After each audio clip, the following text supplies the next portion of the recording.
In this problem, we want to find the area bounded by the functions f of x equals x to the fifth, g of x equals x to the fourth, and the lines x equals 0 and x equals 1.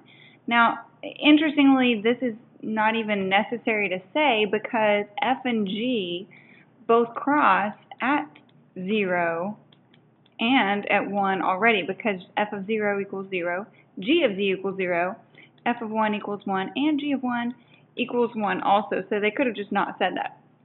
Anyways, first we have to figure out which function is above or on top of the other. So to do that, I'm going to look at their graphs. So here are, okay, so looking at the graphs right here, y equals x to the fourth you can see is in blue, y equals x to the fifth is in red. Might be a little bit hard to get the window good enough to tell because they're so close in values.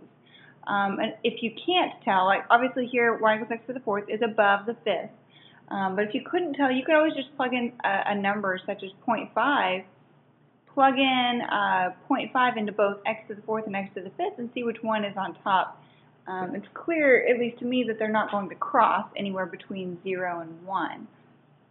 If you know enough about quadratics, or not quadratics, but polynomials, you would understand that. So, going back to the problem here,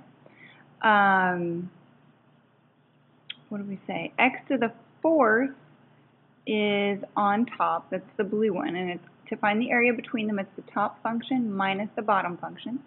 So then the area is the integral from 0 to 1 of the top function, which is x to the fourth, minus the lower function, which is x to the fifth.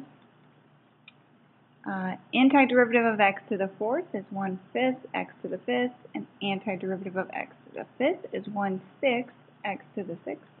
And we're going to evaluate that from 0 to 1. So plugging in 1, we have a fifth times 1 to the fifth is going to be 1, so I'm not even going to write it, minus 1/6 times 1 to the sixth, so I'm not even going to write that, minus what we get when we plug in 0, which will just be 0 and 0. So we have a fifth minus a sixth. We need a common denominator of 30 here, so it would be 6 over 30 minus 5 over 30 is 1/30th. It's a pretty small area. Or you could approximate with a decimal, 2 decimal places.